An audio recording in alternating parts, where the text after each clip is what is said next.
Hello friends, वेदांत दर्शन हमारा पहला video upload हो चुका है। अब दूसरा वीडियो है, इसमें वेदांत दर्शन और शिक्षा का पार्ट 2 है। इसमें हम थोड़ा वेदांत दर्शन का कंक्लूडिंग पार्ट है, उसके बाद हम विशिष्ट अद्वैतवाद, अभी हम अद्वैतवाद की बात कर रहे हैं। अद्वैतवाद शंकराचार्य का दिया हुआ था। वेदांत दर्शन में हमने पहले बताया था कि अद्वैतवाद शंकराचार्य का दिया हुआ है और विशिष्ट अद्वैतवाद रामानुजाचार्य का और द्वैतवाद माधवाचार्य का। तो हम आज द्वैतवाद और अद्वैतवाद, अद्वैत वेदांत और विशिष्ट अद्वैत वेदांत देखेंगे। अद्वैत वेदांत और विशिष्ट अद्वैत वेदांत, ठीक है। तो हम ये कंक्लूड कर रहे हैं। अद्वैत वेदांत का कंप्लीट हो गया, केवल ये 3 बाकी रह गया था, उस वीडियो में नहीं जा पाया, तो अभी बता रही हूँ। तो शंकराचार्य ने 3 सत्ता बताया। 3 सत्ता बताया, क्या चीज की सत्ता बताई? कि ब्रह्म के लिए आध्यात्मिक या प्रतिभावी की सत्ता। ये क्या होता है? ये पारलौकिक सत्ता होता है, जो प्रतीत में सत्य लगता है। पारलौकिक सत्ता जो लगता है कि सत्य है, ठीक है, देखने में लगता है कि सत्य है, लेकिन इसकी विशेषता क्या है कि अभी लग रहा है सत्य है, फिर बाद में इसका विरोध होता है। विरोध होता है। आध्यात्मिक सत्ता पहले लगता है कि पारलौकिक है, दूसरे लोग का है, लेकिन बाद में इसका विरोध होता है। तो इसके लिए क्या जरूरी है? धर्म और पुरुषार्थ। धर्म और पुरुषार्थ करना जरूरी है। व्यवहारिक सत्ता क्या बोलता है? व्यवहारिक सत्ता बताता है जो व्यवहारिक जगत में पदार्थ और वस्तु है, उनकी सत्यता, या उनके जो ब्रह्म ज्ञान प्राप्त पदार्थ या वस्तु की सत्यता है। तो जो हम नश्वर चीजें देखते हैं अपने इर्द गिर्द, इनकी सत्यता बताता है व्यवहारिक सत्ता। लेकिन जब हमें ब्रह्म का ज्ञान हो जाता है तो ये सारी चीजें हमें निरर्थक लगने लगती हैं। मतलब ये चीज की प्राप्ति ब्रह्म ज्ञान की जैसे प्राप्ति होती है, तो ये इनकी सत्यता नष्ट हो जाती है। इनकी सत्यता नष्ट हो जाती है। ब्रह्म ज्ञान की प्राप्ति के बाद वास्तविक सत्ता की जो चीजें होती हैं, इनकी सत्यता नष्ट हो जाती है। अपारमार्थिक सत्ता क्या है? ये वास्तविक सत्ता है। ये वास्तविक सत्ता है ये वास्तविक सत्ता जो लौकिक सत्ता है।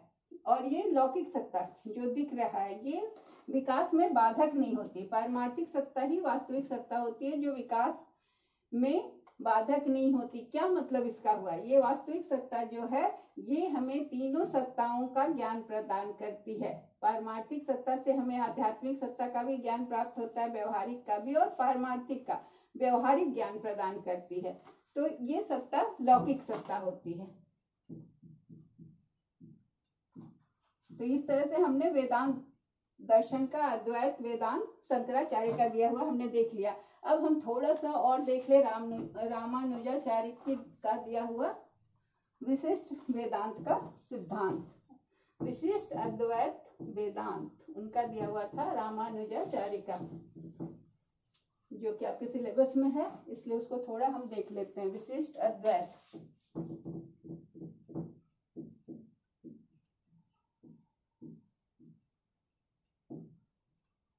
ये किसके द्वारा दिया गया था? रामानुज, ठीक है। इन्हें रामानुज कहिए या रामानुजाचार्य भी कहते हैं। तो इनका क्या मानना था? विशिष्ट अद्वैतवाद जो था वो क्या मानता था? ये मानता था कि जगत और जीव, ये पहले क्या था कि वो केवल ब्रह्म को मानता था। ये थोड़ा सा अंतर इसमें क्या है, ये जगत को भी प्लस ब्रह्म, जगत को और जीव को, सॉरी जगत को, ये पूरे संसार को और जीव को, पहला वाला केवल जीव को ब्रह्म मानता था, ये जगत को भी ब्रह्म का अंश मानता है। ठीक है, अंतर समझ में आया? वो जीव को ब्रह्म मानता था, वो वेदांत दर्शन शंकराचार्य का जो था वो, और ये क्या है, जगत को और जीव को दोनों को ब्रह्म का अंश मानता है, पर ब्रह्म का अंश, परम तत्व मानता है, परम तत्व मानता है। तो ये क्या हुआ? ये विशिष्ट अद्वैत है, ये विशिष्ट अद्वैतवाद है, ठीक है। क्योंकि इसमें परम तत्व में क्या करता है? ये विशिष्ट अद्वैतवाद क्यों है? ये विशिष्ट है क्योंकि यह आत्मा, जगत और ब्रह्म में अंतर करता है। आत्मा जगत और ब्रह्म में अंतर करता है। ठीक है, इसमें परम तत्व में क्या क्या है? परम तत्व में आत्मा, जगत और ब्रह्म में अंतर है। ठीक है, आत्मा क्या है? आत्मा प्लस ईश्वर, आत्मा और ईश्वर दोनों को जोड़ के क्या बनाया? जगत और ईश्वर। देखिए, इसमें आत्मा और ईश्वर, जगत और ईश्वर में विशेष संबंध बताता है।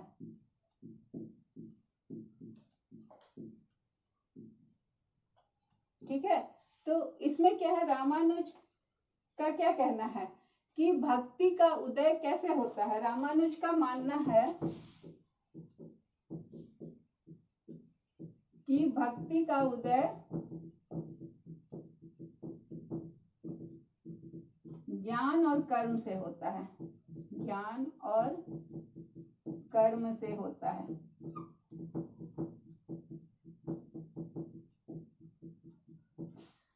ठीक है, अब इसको हम शिक्षा के क्षेत्र में इस दर्शन का थोड़ा देखेंगे। इसमें ज्यादा वर्णन नहीं है, लेकिन थोड़ा सा जान लें कि शिक्षा का उद्देश्य और क्या है। इसमें शिक्षा का उद्देश्य, एकमात्र शिक्षा का एकमात्र उद्देश्य है विशिष्ट अद्वैतवाद में, विशिष्ट अद्वैतवाद लिखिए।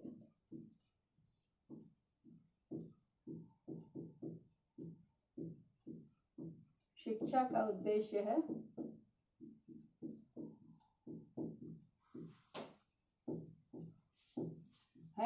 भौतिक ज्ञान की प्राप्ति।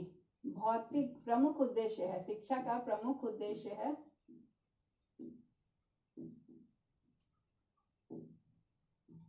भौतिक ज्ञान की प्राप्ति।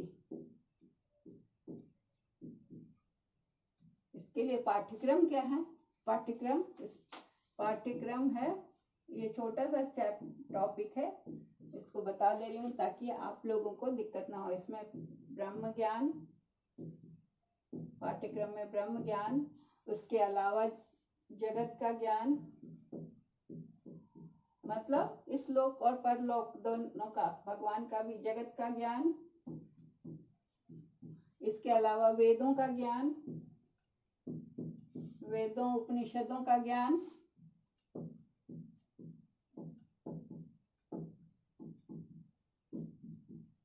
ईश्वर का ज्ञान और यथार्थ ज्ञान।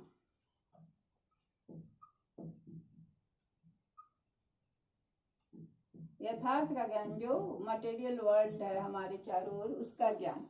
शिक्षण विधि क्या है? शिक्षण विधि में यथार्थ,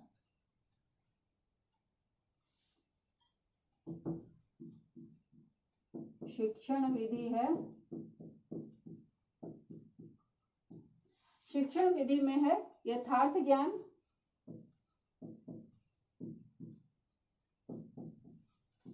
प्रमेय। प्रमेय क्या होता है? प्रमेय का ज्ञान, प्रमेय है शिक्षण विधि, मतलब पदार्थ की समस्या। प्रमेय होता है पदार्थ की समस्या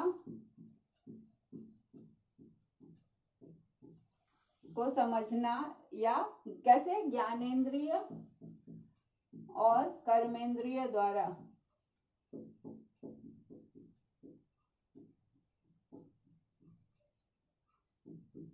ज्ञानेंद्रिय और कर्मेंद्रियों की क्रियाशीलता।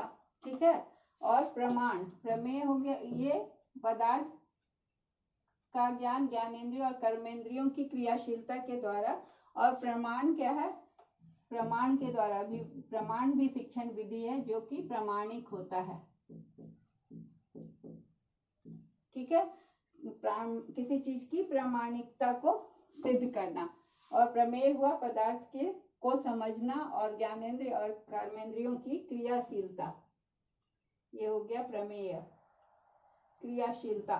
ठीक है, उसके बाद क्या है कि गुरु, ये हो गया शिक्षण विधि। अब है गुरु शिष्य संबंध। तो पढ़ा, शिक्षण विधि क्या था? प्रमाण और प्रमेय। तो प्रमेय क्या है? प्रमेय है दो साधन थे शिक्षण विधि के, तो और एक यथार्थ का ज्ञान था। तो प्रमेय क्या है? पदार्थ की समस्या को और ज्ञानेंद्रिय और कर्मेंद्रियों की क्रियाशीलता। ज्ञानेंद्रिय सेंस ऑर्गन हुआ, कर्मेंद्रिय हमने बताया सांख्य दर्शन में, तो 5 कर्मेंद्रिय 5 ज्ञानेंद्रियों की क्रियाशीलता। और उसके अलावा प्रमाण क्या था? तो प्रामाणिकता।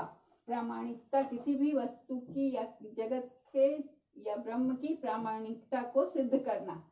ठीक है। गुरु शिष्य का संबंध था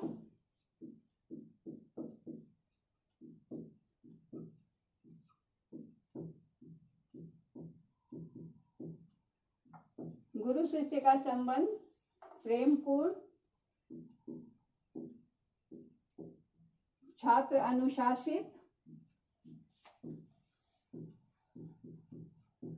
आज्ञाकारी होते थे, और छात्र अनुशासित होते थे, आज्ञाकारी होते थे, और प्रभावपूर्ण अनुशासन होता था, दमनात्मक अनुशासन नहीं था, आज्ञाकारी होते थे। और इसके अलावा क्या था कि गुरु ब्रह्म और जगत का ज्ञान देते थे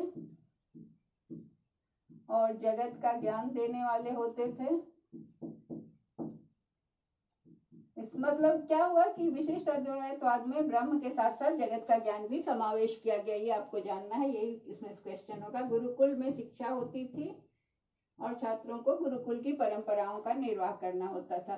तो इस तरह से हमने वेदांत दर्शन में अद्वैत वेदांत जो कि शंकराचार्य का दिया हुआ है, और विशिष्ट अद्वैत में हमने रामानुजाचार्य के दिए हुए सिद्धांतों को समझा। तो ये हो गया आपका वेदांत दर्शन और शिक्षा। तो ये कंप्लीट हो गया। अब इसके बाद जो होगा उसमें हम योग दर्शन पढ़ेंगे, वो भी छोटा सा है। धन्यवाद।